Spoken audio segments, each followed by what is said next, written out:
power, whether red or blue. I could not care less about Texas, me and you.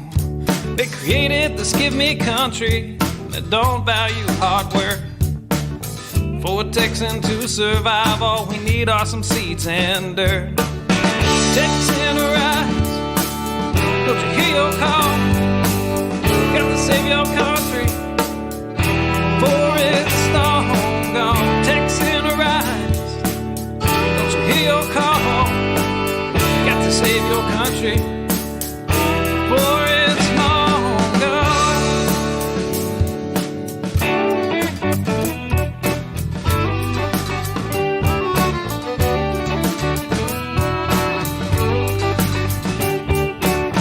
We believe in family and we value our community.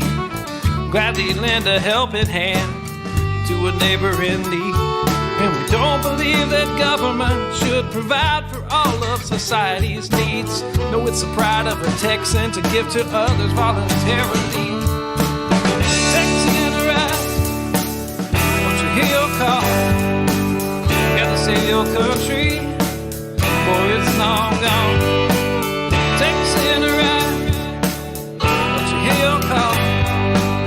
Gotta save your country before it's long gone.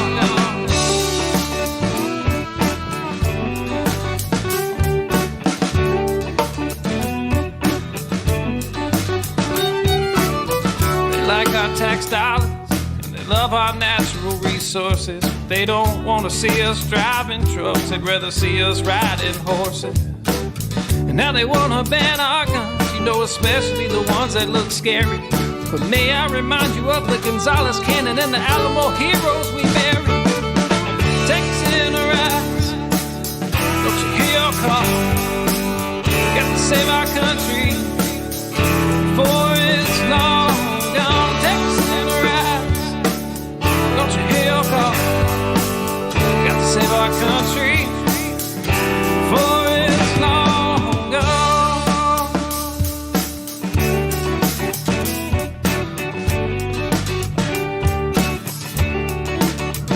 This last verse is straight from the Texas Constitution, Article 1, Section 1 and 2.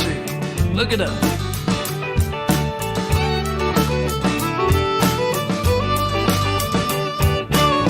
Texas is an independent state, yet presently we suffer. We no longer possess the right to locally self-govern. And now it's time as a people in which all political power is inherent.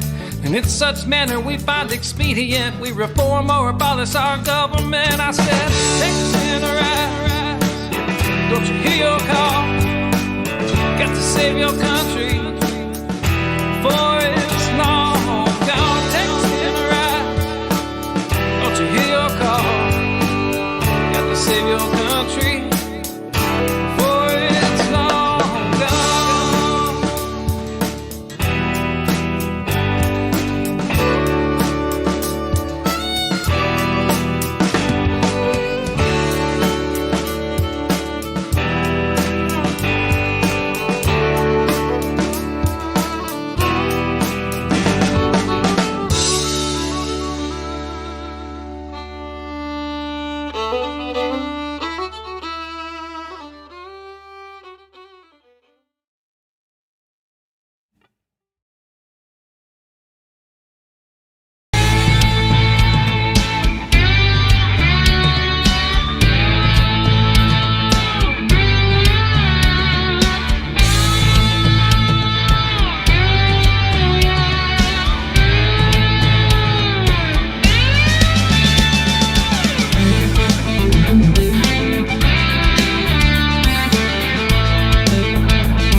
And good evening, everyone. I am Daniel Miller, and this is Late Night Coffee Talk. This is my weekly decompress where I get to talk about what's been on my mind. Just kind of decompress. Just kind of let it out, right? Just kind of unpack all of this, give you an inside peek, see how things work for real, right? So I have my coffee, And every week at this time, we get together right here and talk about what's not just on my mind, but what's on your mind as well. And man, oh man, it's a humdinger. It's been super busy. I had a lot that I wanted to talk about, but that changed a bit. But before we get to that, let me go ahead and just thank you so much for being here tonight on this live stream. And of course, no matter where you're watching, be sure to share the live stream with as many people as you can. Share it via email, social media, whatever. If you're watching on YouTube, go ahead and like and subscribe, whichever YouTube channel you're on, right? We're both on the TNM's YouTube channel and my personal. But like and subscribe, hit that notification bell so you can get notified every time we post a new video or go live. And of course, if you're watching on any of the many Facebook outlets, be it a page or group, be sure to like and comment. And if you are on one of the public Facebook pages watching this, be sure to share so you can spread the word, help us get out amongst everyone. Because, it's not like the mainstream media is knocking down the door to spread the good word about what we're doing here. So, frankly, it's up to us, right? It's up to us to get this thing done. Of course, if you're on Twitter, go ahead and retweet this video. And be sure, no matter where you share on social media, be sure to use the campaign hashtag DMC2022. That's DMC2022. And that way we can see it. And we have been randomly picking people out and giving away things. So just to thank you so much for sharing. So be sure to always use that hashtag, and we'll randomly pick some things out. All right. Hey, yeah, and a reminder as well. It's gonna be really interesting tonight. As well, just a quick thing. If you're using the super chat on the TNM's YouTube channel, remember super chat goes straight to the TNM. Those contributions are always welcome. And thank you, Christina, for your super chat right out of the gate before we even started. So thank you very much for that. And if you want to donate to the campaign, you're going to start hearing these dings, because the other thing I've got to remind you about is if you want to join the conversation tonight, feel free to comment or use the chat box. Comment on Facebook. Use the chat box on YouTube. And tonight, for the first time ever, we are broadcasting live on Rumble. It's been a long time coming, but it is there. Still trying to get that Instagram thing worked out, though. Doing the IG live would be great. They make their algorithm, their code, their API. It's so difficult. It's ridiculous. All right. Yeah. Questions are coming in. Well, look, let's dive right into it. Okay. Let's not belabor the point. Look, tonight, I had a lot that I wanted to talk about. Right. I mean, there was a lot to talk about. There was the candidate forum that we participated in up there in Decatur just Monday night, I guess it was. Right. So had that one to talk about. And I love that sign right there about Dan Patrick being missing. Then there was this news that came out recently. Right. Secretary of State released a report summary for their first phase of the forensic audit and found almost 450,000 duplicate voter registrations. I mean, wow, right? I mean, that's something we could talk about.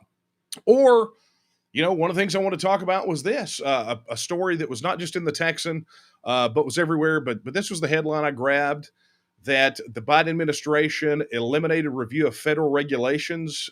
So they basically eliminated the sunset review process for regulations. And so that federal regulatory accumulation I talk about in TEXIT all the time, when I talk about the accumulation of federal regulations and how the federal government's never met a regulation they don't like, and how they layer and they cause a 2% compression of GDP.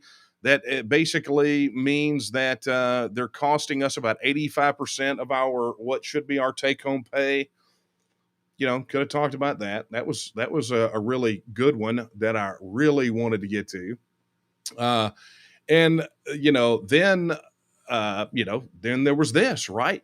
On the TNM news front, local groups, 60 local groups are forming in the TNM, tnm.me/local groups, right? 60. Do you know how massive that is? 60 local groups spinning up all over the state. I mean, that's huge. Absolutely huge. I mean, I could have spent an hour talking about that. Or I could have spent an hour talking about this tweet right here. Texas Freedom Coalition a couple weeks ago talked about the hypocrisy of the mandates, the opposition to mandates from people like Dan Patrick and Greg Abbott, right? That hypocrisy.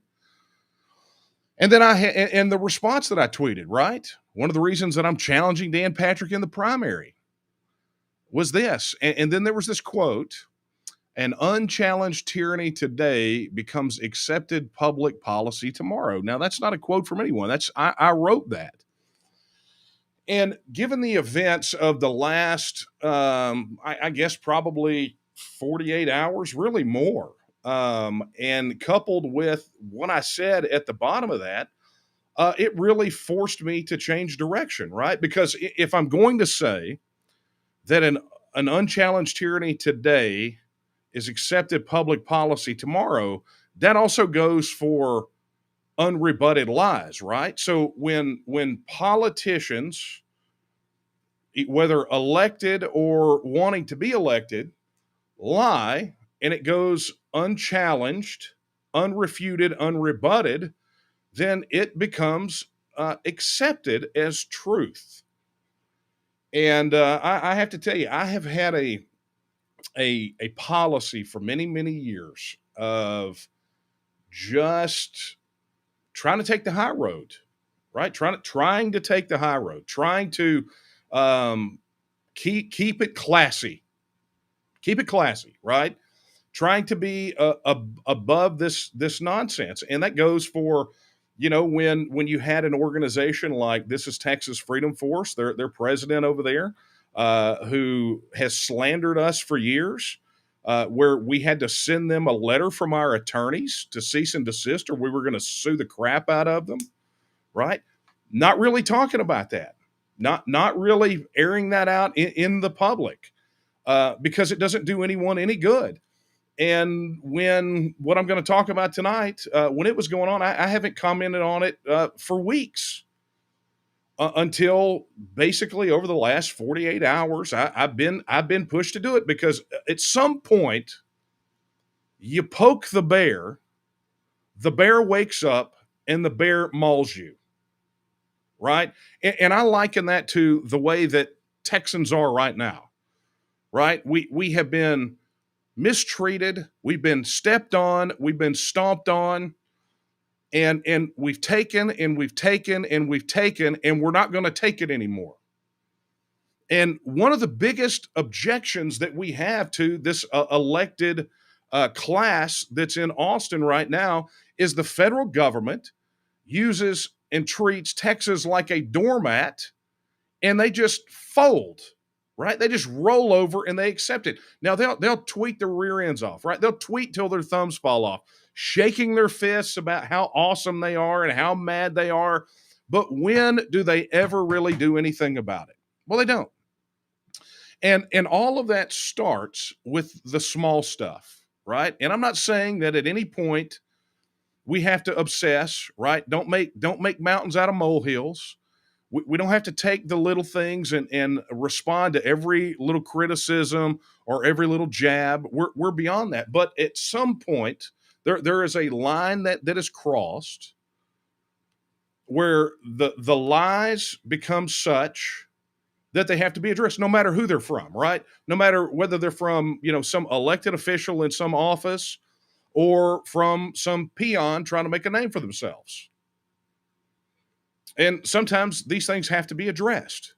And tonight, that's exactly what's going to happen. So over the last 48 hours, I participated in a candidate forum in Wise County, and it was a spectacular evening. I met a bunch of phenomenal people. And I want to say a big thank you to Wise County Conservatives for hosting the event. It was at the Rise Church up in Decatur, and it was just stellar facility. Friendly people, got to meet and interact with a bunch of new people, and got to see a lot of people that I have met the many times that I have been up there recently. Carrie up there from Boyd. Hang on just a second. Patriot Society of Boyd. I knew I was going to get it right. Patriot Society of Boyd, which, by the way, Carrie, while I'm here, let me thank you for those phenomenal tumblers.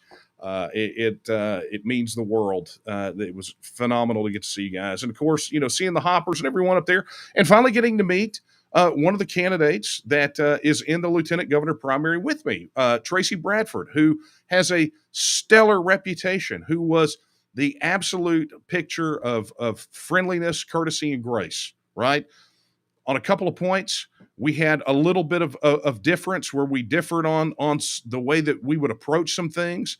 But she was composed, right? We were never at loggerheads about anything, because that's what grown up people can do, right? We can have adult conversations. We can have a difference of opinion and not be complete tools about it, right?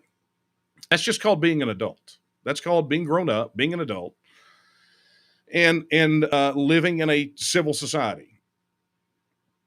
However, there was one bit of fireworks where one of the candidates, matter of fact, one of the guys I'm going to talk about tonight, got up there and decided to really just kind of denigrate TEXIT. But understand, that's fine. I am not upset that anyone is opposed to TEXIT. I don't understand that anyone would be opposed to TEXIT.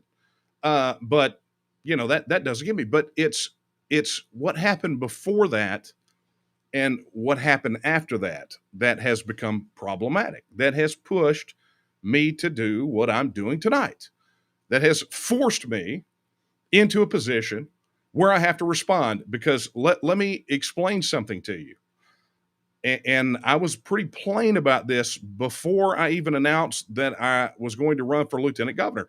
Daniel Miller is no one's doormat, right?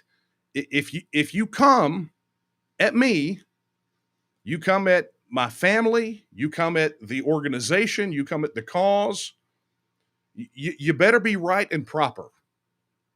You better be spot on. You better be directly over the target, and you better be right. Because if not, you get a response. And the response is going to be very similar to what you're going to witness tonight. Now, the person, but that really, before I start that really begs the question.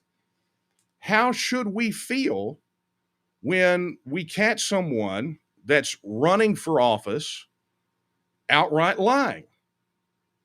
When they speak things that are simply not true? And even beyond that, what if we catch them spouting as facts things that are just very, very incorrect, totally incorrect? And then what if we catch them in inconsistencies, right? And I don't mean an evolution of thought over many years. I don't mean an evolution of thought over many years, because people progress, right? Their thinking changes. They, for example, I cited this to a reporter in an interview that I did recently. The difference between the first book that I wrote, Line in the Sand, and in 2011, and the release of the TEXIT book in 2018 was an evolution of thought on whether or not what TEXIT is secession, right? Is TEXIT secession? Is it technically secession? And in 2011, I would have said absolutely it is. But in 2018, by the time I wrote the TEXIT book, there had been a tremendous amount of education, and I don't believe that it is. I believe that it's independence, and I highlighted all that in the book. Here it is. Look, boom, there's the book. It's in there. My life has been very public for 25 years, right? So Anything that I have said, anything that I have done has been very well documented. Very well documented. I have been absolutely transparent, more so, probably to my detriment, right? But it's not like the speeches that I make are hidden. The articles that I write are hidden. I wrote 2 books that contained my thoughts. They were mine. I own them. I am accountable for them. I am solely responsible for them. But the quote is that if you want to avoid criticism, you do nothing and you say nothing. And so therefore, because I have done things and said things, I get criticism. And that's fine. But criticism is very different than being the object of lies, slander, and mischaracterizations. And just like I would not put up with it out of the political establishment or the mainstream media, or frankly, anyone, I'm not going to put up with it from someone who is purportedly running for office. So I hope you have your coffee cup ready, because I'm going to take you on a journey tonight. Into the mind of one Mr. Aaron Sorrells, okay, who is a candidate for lieutenant governor. Now, I know that the advice that I have been given about this and that has stayed my hand for so long has been don't punch down. And frankly, to punch down at his candidacy, I would have to stretch my arms very far down, right? This is definitely someone who is punching above their weight. So let me go through a little history for you, just so you understand where my connection is with him and how this all came about. So the first time I heard the name, I was contacted internally. There was a ticket issued that he had spoken with someone on our member success team, that he had joined the organization and wanted to talk to me. And apparently he had heard that I had that there was some discussion. I guess it was post open letter. I mean, I don't remember that particular part of the timeline. That's how unmemorable it was, right? But he wanted to talk to me to see if he was running for lieutenant governor and wanted to see if maybe we could team up. Well, look, if you haven't noticed, since about November of last year, it has been extraordinarily busy for me. Why? Because TEXIT support is exploding. People are ready to see Texas become a self-governing independent nation. And at a minimum, they want to vote on it. So anyway, things progressed. Didn't hear the name again. Wound up getting the open letter. I'm not going to walk through all that again. It's in the announcement speech. But I announced that I was running for lieutenant governor. Boom, here it is. So next thing that I know is, there's some names. I mean, I knew he was on the ballot. I knew there had been some discussion about Tracy Bradford being on the ballot. Todd Bullis was there, which, by the way, Todd's another great guy. Never have a crossword with him. He comes on here to Coffee Talk. And Todd, if you're there, man, I think you're a great guy. I think you're a class act. Okay. But, really no interaction. Well, to my surprise, an organization that has hosted events down in Sugar Land, specifically related to medical freedom, where I have spoken twice. Our Claver has gone and spoken on behalf of the TNM. We have participated. Our volunteers have gone down there and set up information booths and collected petition signatures.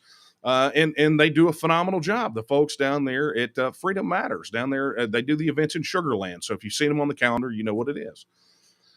They have a podcast, a video podcast, very much like this. And Sorrells was on that podcast. And I didn't know anything about it till after it was over with. And some of our members found it and watched it and lost their minds because of the things that he said. Now, I want you to understand, before this, I have never uttered a word about this guy. Not positive, negative. In fact, the only thing that I had really said about him came during a candidate interview that I did with True Texas Project, Julie McCarty and Fran Rhodes, and they can attest to this. They asked me about Aaron, and I said, I really don't know that much about him. I don't know him. I don't know that much about him. Just like when they asked me about Tracy, I said, I don't know her, but I know she has a stellar reputation. I hear she's great, right? So literally, not a word, not inside the T&M, not outside, never came up in the strategy meeting, nothing, not a word. And this is what happened. And on our Texas issues and be our own separate country, separate entity. So I'm fully on board with TEXIT at this point. But it still is true that we have so many issues in Austin as well. Is that something that you're looking forward to taking on, or is it a little bit daunting? What, TEXIT? Yeah. Well, Texas issues. But I would like to know how you feel about Texas. Oh, well, I mean, so I am part of the Texas National Movement. I had joined it. I was actually back in it when he was a lot smaller. Obviously, He's now my competition. Okay, so a couple of things. So there's Sorrells talking about how he's a member of the Texas Nationalist Movement, and he joined us back when he was a lot smaller. I guess he's talking about me, perhaps prior to my weight loss, but it's not. He's really just equating the T&M with me, right? He's ignoring all of you that are in the T&M, and it's just he. And he says he's been a member since back when we were a lot smaller. Right. So the implication here is that he's been a member of the organization for a long time. Right. I mean, isn't that the implication that you get? Well, you see, folks, there's your first lie, because you see, there are notifications. What many people don't understand is one of the things about being one of the largest political advocacy organizations in Texas, right? The largest outside of the two major political parties, is you literally document everything. There are notifications for everything. There's paper trails and digital trails for everything, including, in fact, when Mr. Sorrells became a member, which was August the 20th, 2021. See, not back when we were much smaller, but just right before he decided to reach out and want to team up. So one might even say, and I think the implication is clear here, that he probably joined the T&M in the hopes of getting our endorsement, right?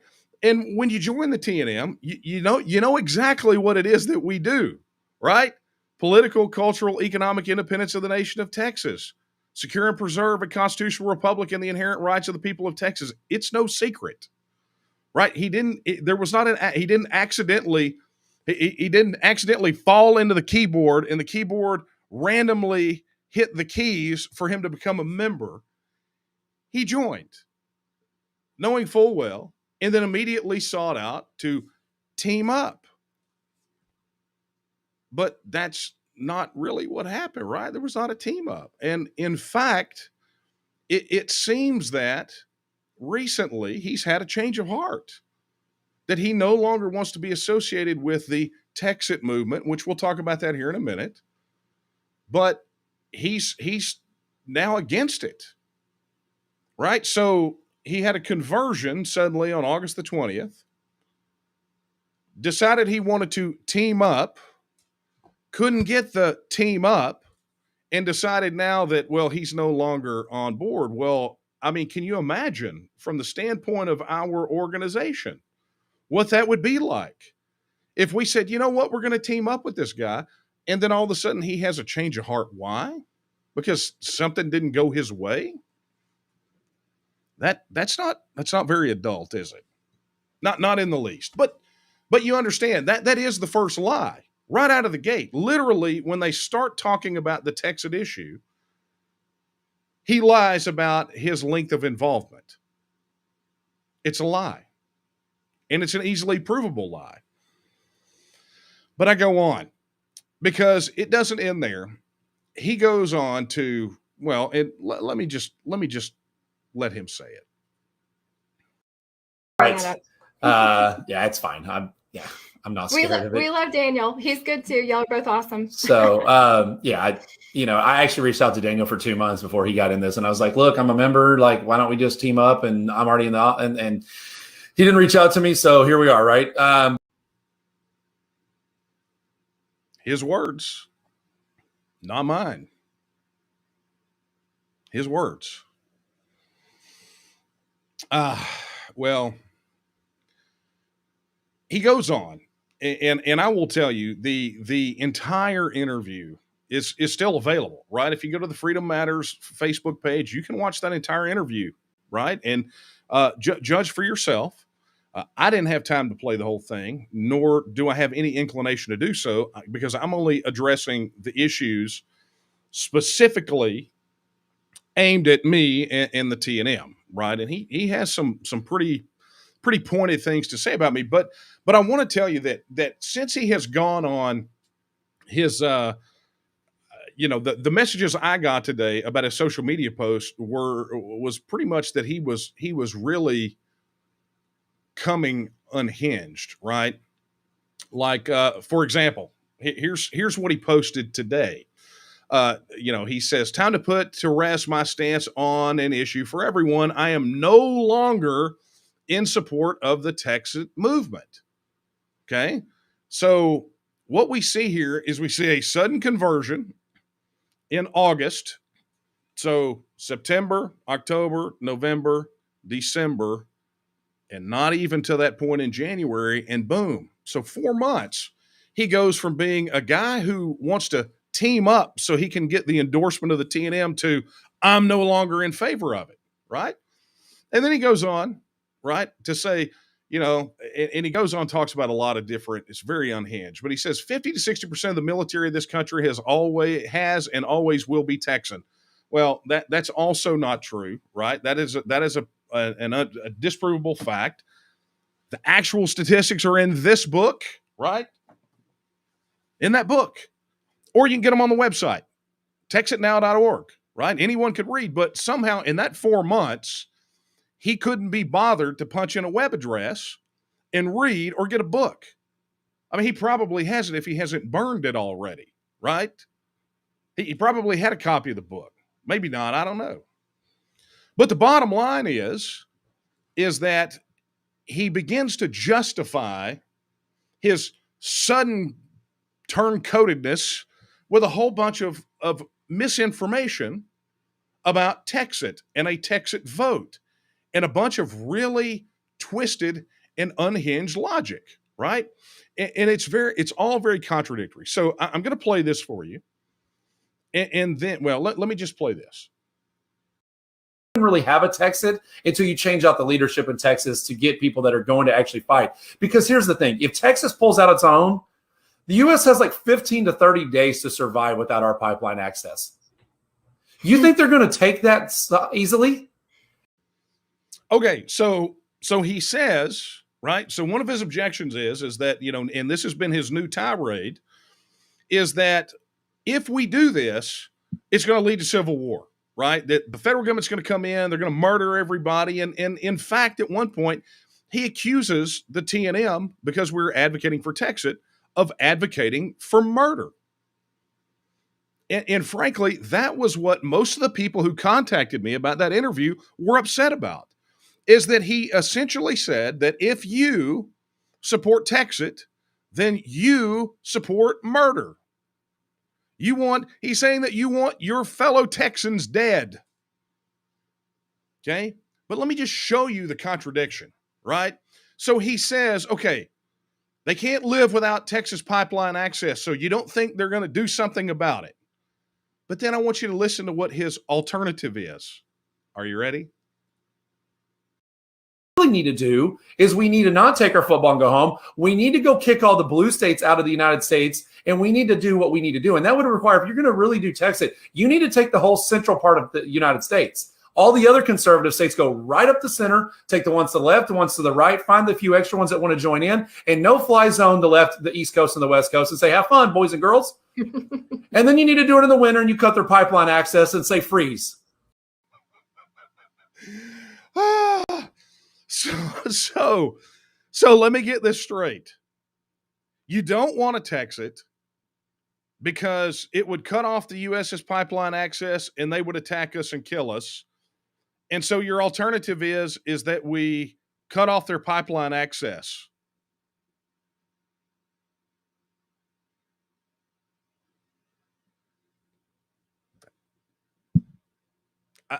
I don't even know how to comment about that.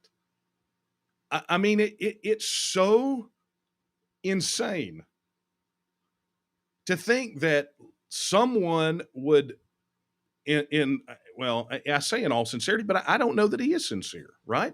But it amazes me that someone would get on there and try to make that twisted logic.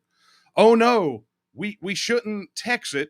We shouldn't put this to a vote of the people of Texas because the federal government will do something bad because of their pipeline access. So the alternative is to TEXIT without a vote of the people, and then maybe the other states will come, and then we'll institute a no-fly zone, and then we'll cut off their pipeline access, and they will, what, do nothing? Because it really sounds to me like what you're describing is not TEXIT, right, where the people of Texas go to the polls, they vote, they say, we want to be free and independent, and then we begin a transitional process to spin up where we deal with the constitutional issues, the legislative issues, the international covenants, treaties, and agreements, and the negotiated issues in an orderly exit. You don't want that because you say it will lead to civil war, but what you want is no-fly zones and cutting off pipeline access, and somehow that magically will not? I mean, look, I'm going to be honest, and I swear to you that I am not being petty here. But I literally heard better debate arguments when I was in college and I was judging high school debate for UIL, right? Because they would pay us to come in, a little extra money to come in and judge debate competitions for UIL high schoolers. And I literally heard better arguments then. I mean, that is the most convoluted, insane thing, perhaps, that I've heard in a very long time. It's crazy. Oh, but, it just keeps coming, right? Because let's just think about this one. I want you to just let this one soak in. So let's be serious, right? Yeah, I've thought of it, but I don't like that concept of look at Brexit. I mean, it's not. Look at that, the hell that is. And okay, well, let's look at the hell that Brexit is. Oh no, look at this hell. I mean, what an absolute disaster. Brexit, Britain outgunning Germany and France. Top economist slays Project Fear myths. News broke, literally,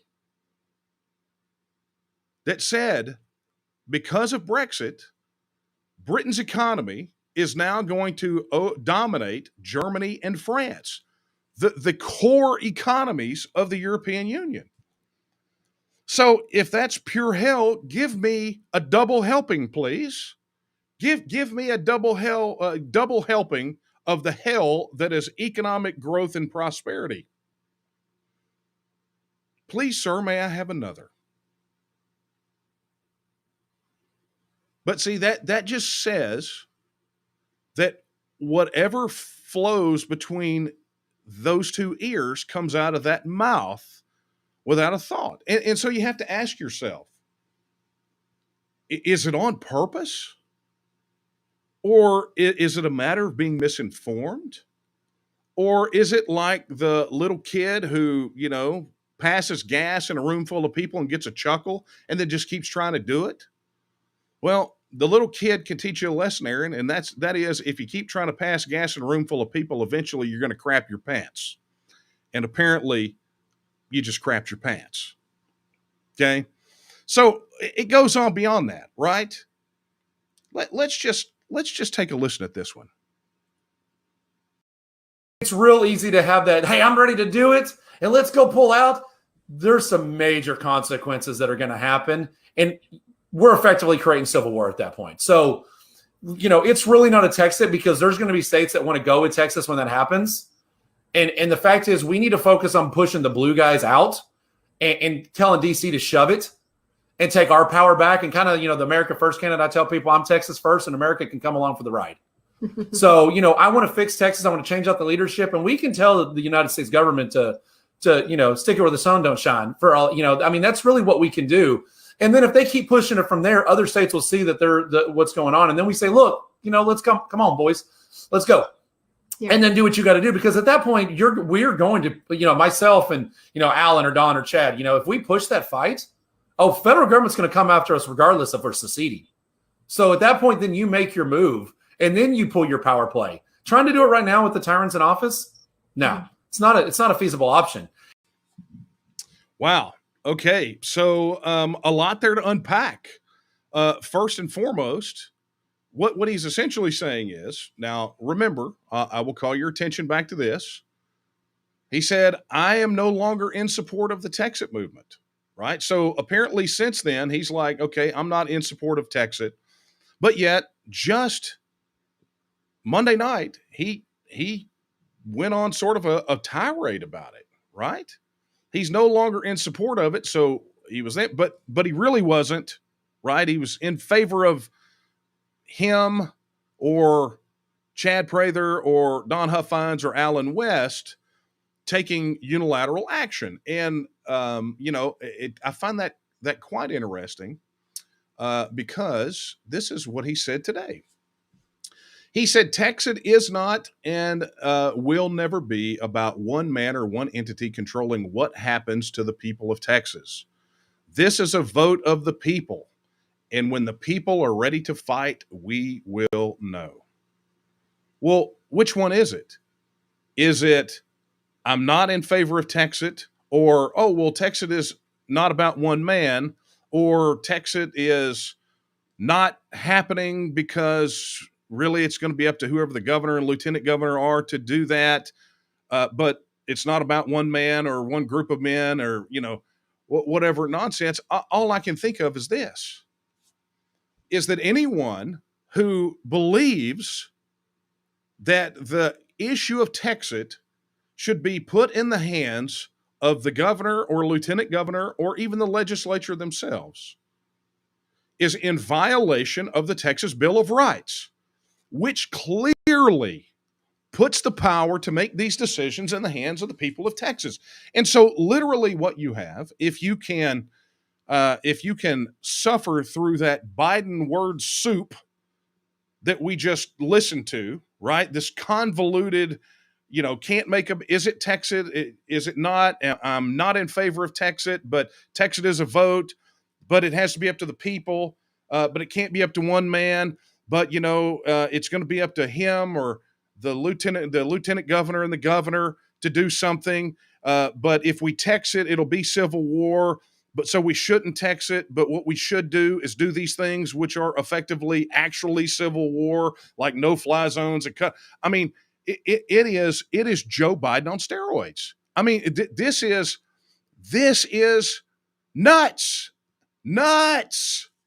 It's insane.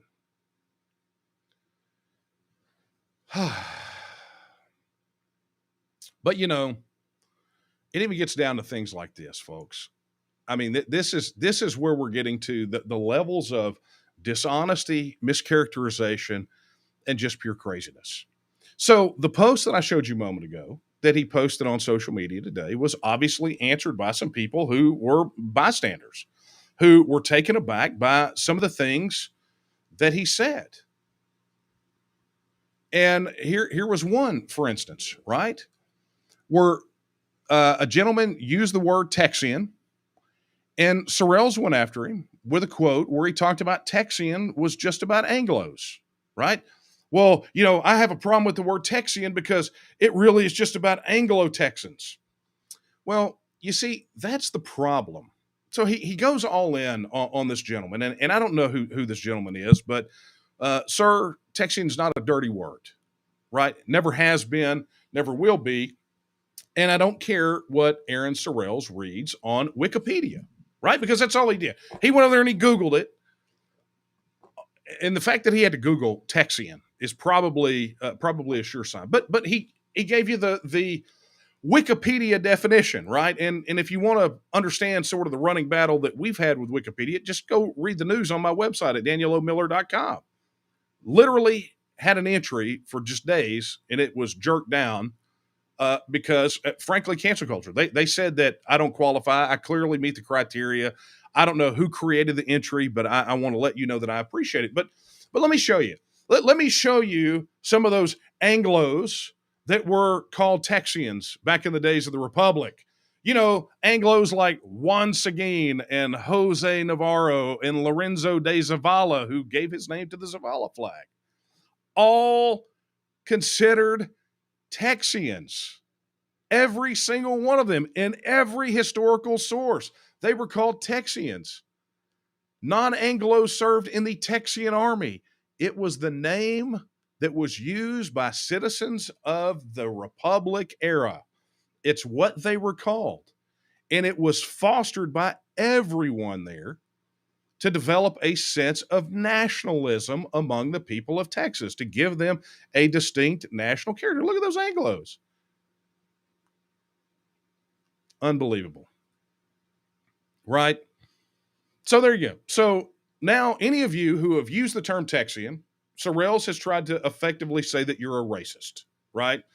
And if you read that particular post, he basically said that none of you could compare yourselves with the people of the Republic era because, you know, how dare you? Sorrells is the arbiter of who is worthy to give themselves the name Texian, which he doesn't like because it's racist, according to him and Wikipedia. So, yeah, I mean, that literally is what has been happening. So yet again, another mischaracterization, another falsehood, another lie. And frankly, it feels very much like dealing with, some of the political establishment types and the kind of nonsense and drivel that they love to talk about, right? The horrible things they love to say, because, you know, it's not like that's the first time we've heard that. We heard that same kind of nonsense from Senator Kel Seliger. I mean, talk about a Taino, a Texan name only, Kel Seliger, right? Who effectively said that we're all racist because we support TEXIT, which is essentially what Sorrells said, which is now interesting because he doesn't support it. But does he? Because we really can't tell. At any moment, I'm expecting him to tell us that Corn Pop was a bad dude.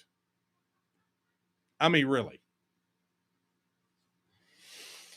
So I take you to this, because this is just going to show you, to me, this speaks to character, right? This really speaks to character because, it's always, you always know that person who likes to tell someone else's story and then it's their story and they're trying to make something, just to make it seem like their life is interesting. So check this out. And then you tell the federal government, they don't have any authority. You stop giving them your money. You start holding your money. Chad says it all the time. Chad Prather says it all the time. I don't know. He says it really when he's talking, but he does a lot when we're talking in private conversations with people. But he's like, it's like this. You have, you go to the hospital, they pull out 100% of your blood, and then they give you back 40%, and you're like, oh, thanks. Aaron, that's not how that story goes. Actually, it goes a little something like this. People need to understand fundamentally about the economic relationship between Texas and the United States. Texas overpays anywhere from $103 to $160 billion annually. Okay, that's an overpayment, right? And you'd be surprised at how many people I have to explain an overpayment to. That's money that comes out of our pockets, that goes to Washington, D.C., takes a 40% haircut, and then comes back to us with strings attached, right? That's how it works. And I hear that all the time. People say, well, we take too much money from Washington, D.C. How would we ever? Well, I'm going to tell you what it's like. Here's the analogy. It's like going to the doctor pulling all the blood out of your body, spilling 40% of it on the floor, pumping it back into your veins, and going, see, you wouldn't be alive without me. Yeah. I mean, that's literally what it's like. It's crazy how that works.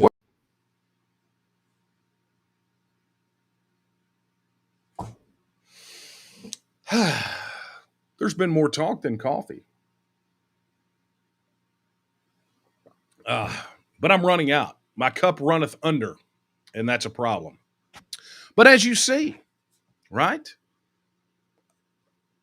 I think maybe sometimes the challenge is that you just don't know how to respond. Maybe that's why Scripture tells us that we shouldn't answer a fool according to their folly.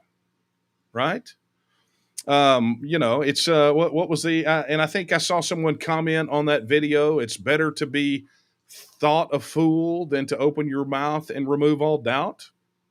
Well, the bottom line here is, folks, is that it really is, I think, a character issue. And I have to ask myself this as we're going around campaigning, because remember, I didn't start this, right? I hadn't uttered the guy's name until he decided to go public and start haranguing the TNM and TEXIT. Oh, and the other thing he wanted to talk about was the petition, right? The petition campaign. And and talk about that, it should have been no problem at all for the TNM with all of our supporters and members to go out there and get those signatures. But I will tell you this: the person. Well, first off, that tells me that he doesn't understand how that works. And look, I covered this on Coffee Talk a couple of weeks ago, right? But I did something. I went and for the duration, because he became a member kind of late in the process, but during the petition campaign. So I thought, you know what? Let me go check and see how many signatures Aaron Sorrells collected, because really and truly, he's talking about this signature thing like he knows something about it, right? Like he knows the difficulty. It's so easy. You should be able to get this done in no time. So I went and I looked. Guess how many signatures he collected? 0. None. 0. So I went and I looked and I said, okay, how many times did he submit a form to become a petition circulator? Imagine my surprise. 0. And so then I went and I said, surely a guy like him would know that, having a statewide petition campaign is, it's a pretty expensive endeavor. Surely he gave like, $5 or something, right? So I looked up his total contributions. 0. Unbelievable, right? Well, but that tells you he doesn't know how hard it is, because he doesn't pay attention. He doesn't understand. And, look, let's just take a look at this, right? If you want to understand what that's like, I talked about this last week, but I'll throw it on here again. The statewide candidates can get on the ballot by petition. In fact, the gubernatorial candidates, by and large, including Greg Abbott, so they wouldn't pay that $3,750.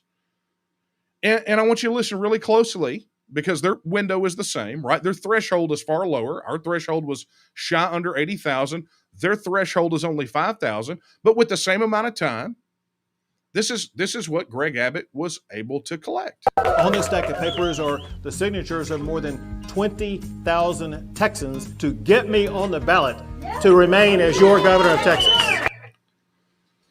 So 20,000. Greg Abbott got 20,000 signatures. And look at this. Look how many millions Greg Abbott had in his campaign account to get it done. Statewide army of volunteers and staff and millions. And he was able in the same amount of time to collect 20,000.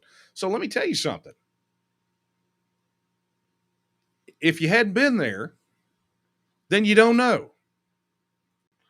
And so to listen to the armchair quarterbacking from a guy who sounds like Biden on one of his bad days, criticize the volunteers in the TNM, because really, here's the thing. While he's coming after me, and he's talking about me, and he's talking about the TNM, really and truly, who he's talking about is you, right? He's talking about these volunteers right here who work their tails off. The 400 and some odd volunteers who spent their own money, who drove all over Hell's Half Acre to go out and collect signatures. And somehow he thinks that you did not do a good enough job, that somehow you didn't do it. And for those of you who signed the petition online, right when we launched the online petition, somehow the failing is yours, according to this guy. but he's never been there. The number of statewide petition campaigns Sorrells has run, 0. Number of statewide petition campaigns Sorrells has participated in, 0. In fact, no one really knows much about this guy. He's a phantom who came out of nowhere, who shares a story with us. And I get it. I am the first champion for citizen politicians. I mean, we literally have spent years encouraging people to run for office, to throw these bums out, telling people if they don't represent us, then they cannot represent us. So I am the first person in line to be a cheerleader for citizen politicians, for them to go out and run and challenge every one of them from the state house to the schoolhouse. But it's odd to me that when we are facing Abbott and Patrick, and specifically in our race, Patrick, that for him, I would be the target.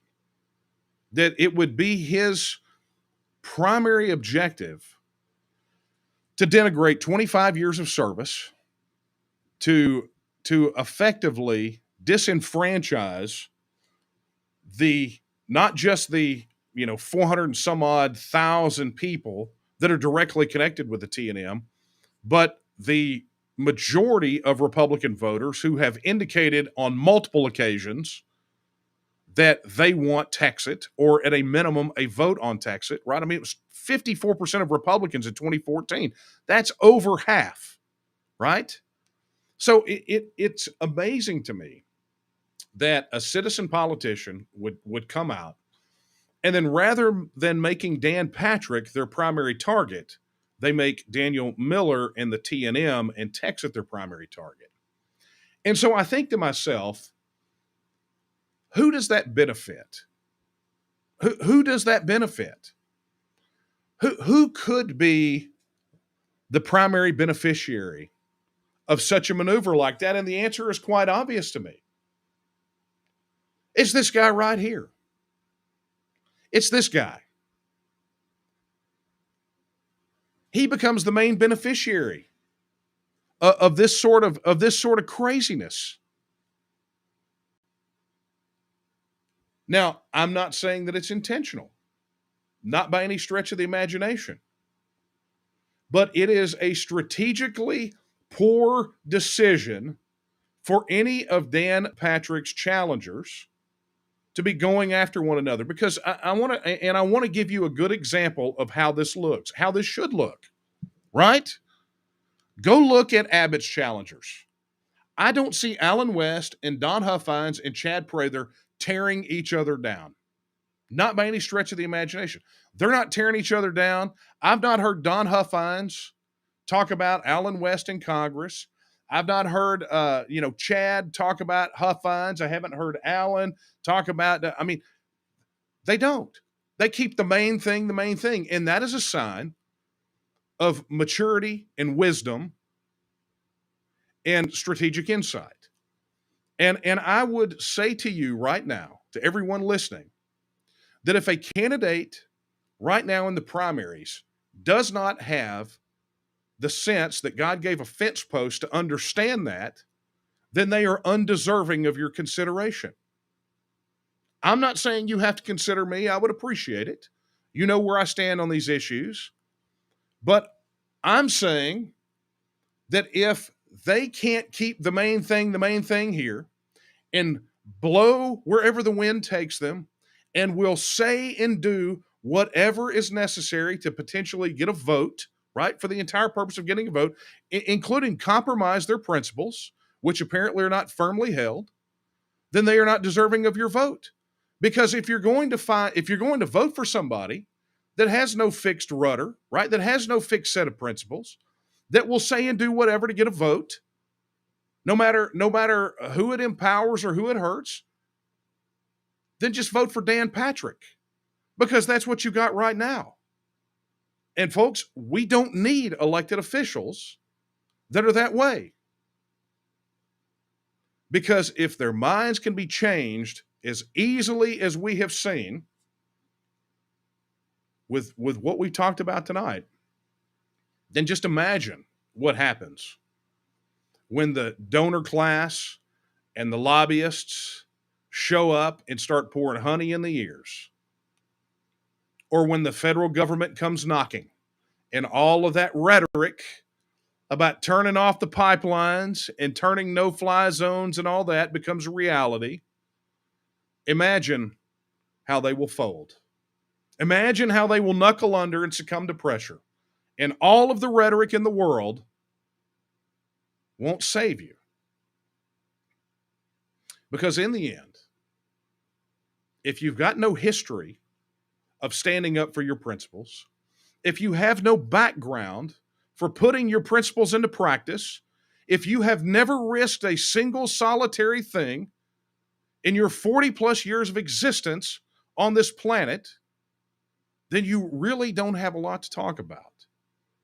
You don't have any skin in the game. And the fact of the matter is that I don't have to accept that type of criticism from that type of person. I'll accept criticism. I've said it before. I said at the very beginning of this, I'm used to it. But you better come correct and you better come ready. Make sure you got your ducks in a row.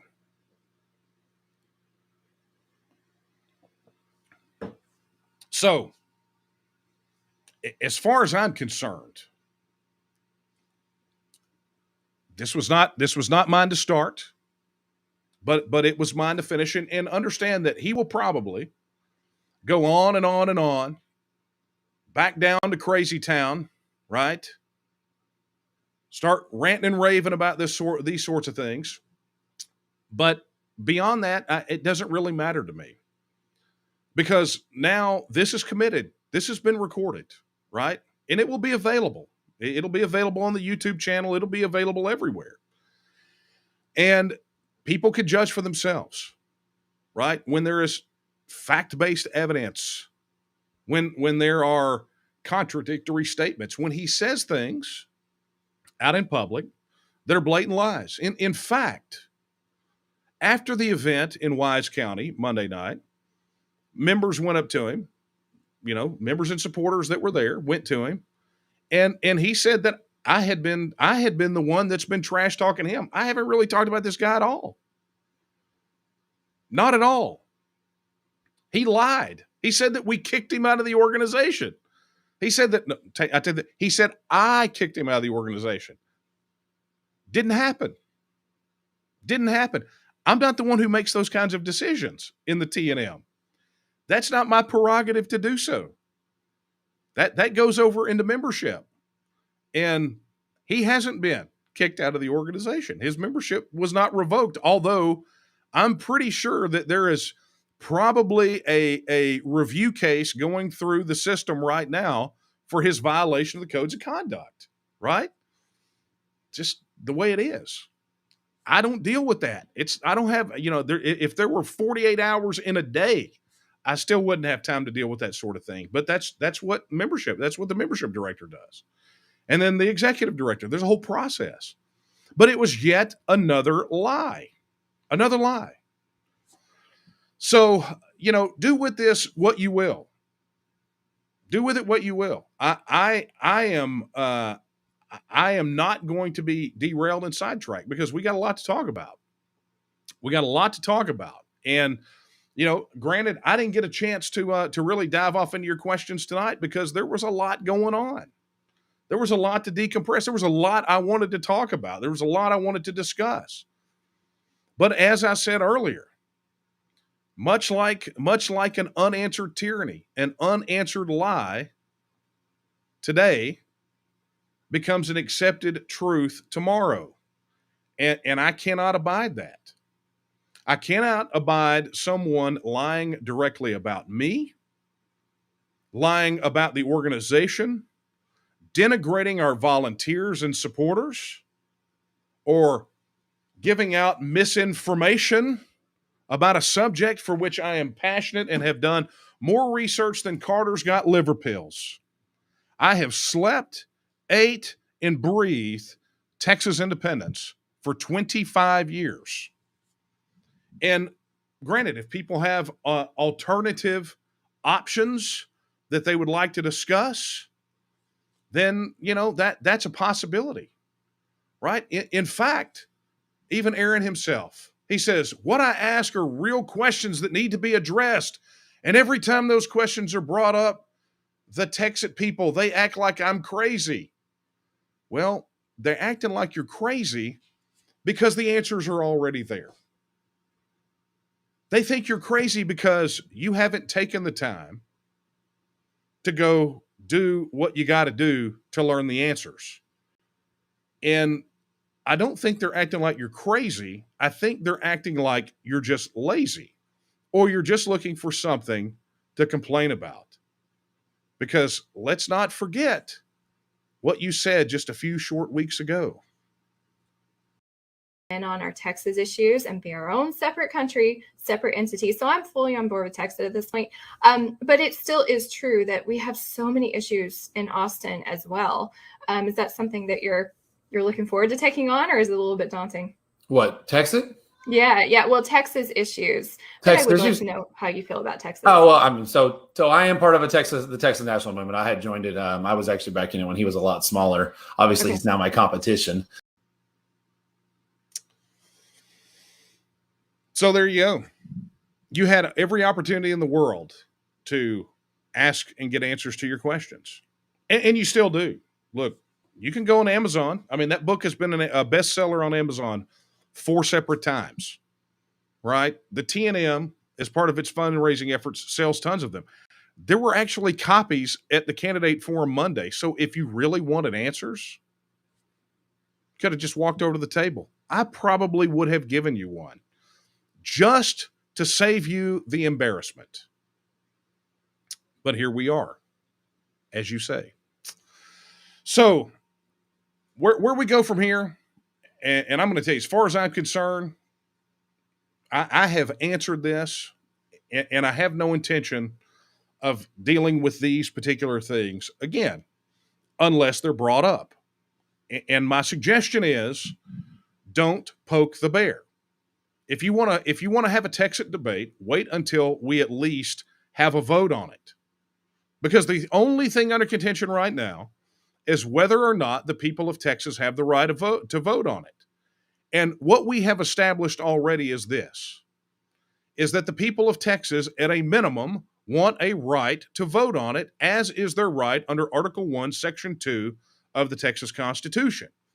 And if you think there are no repercussions for standing between the people of Texas and their inalienable right to alter, reform, or abolish their form of government in such manner as they may think expedient, just review the video from last week where Kyle Biederman, state representative, who has endorsed me, by the way, talks about all of the representatives in the Texas House that have called him asking for his endorsement because they are getting their heads caved in the district because they did not sign on to the TEXIT referendum bill. So just remember, there are consequences for depriving the people of Texas of their inalienable rights, as you will probably find out come primary. So good luck, perhaps, on your 4th or 5th place finish. I wish you all the best. But beyond that, let's just, from here on out, stick to the main thing. And the main thing is this. We have to defeat Dan Patrick in March. We have a lieutenant governor to get rid of. Just like it's anybody but Abbott, for us, it's dump Dan Patrick. So stop attacking us. Stop attacking me. Focus on the main thing, or you will have proven exactly everything that I have said tonight. It's juvenile, it's misguided, and it's only hurting the overall effort. So stop it. Grow up. Okay, well, that being said, folks, it was a decompress. Was it not? And I want to thank you for hanging in there. And look, I know that there are some questions here. Carlton wanted to know, has the TNM decided on a governor candidate to endorse? I will tell you, when the TNM decides to endorse, It will not be a secret. You will absolutely know it. But I would encourage you to head over to taketexasback.com.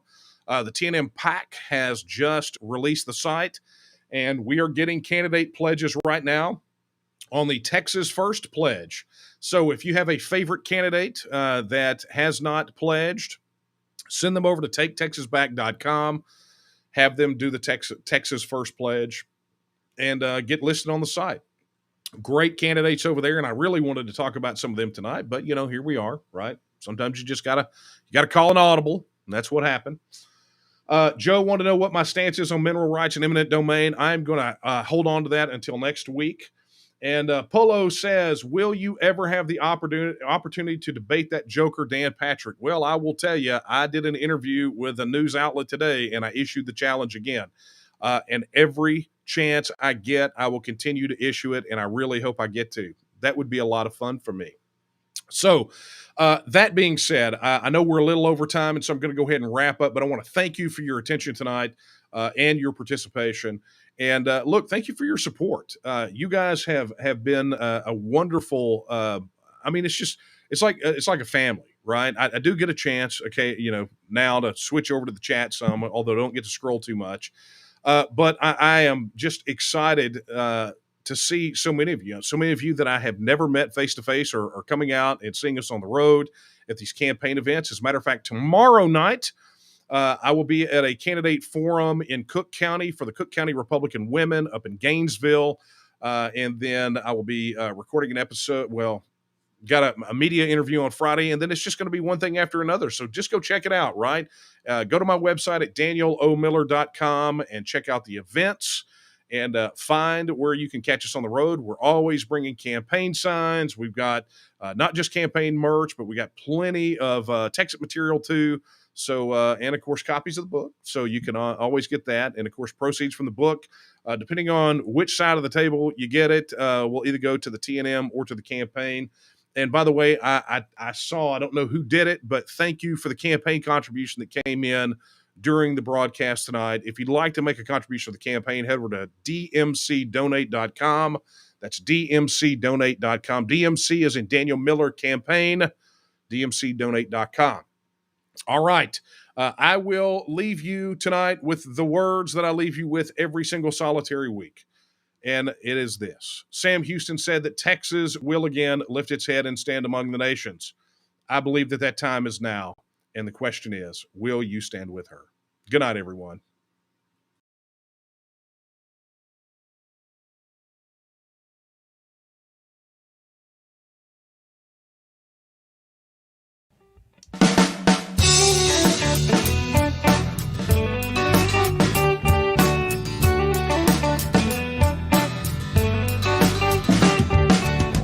Well, the people in power, whether red or blue, could not care less about Texas, me and you. They created this give me country that don't value hard work. For a Texan to survive, all we need are some seeds and dirt. Texan rise, don't you hear your call? Got to save your country, for it's long gone. Texan rise, don't you hear your call? To save your country, for it's long gone.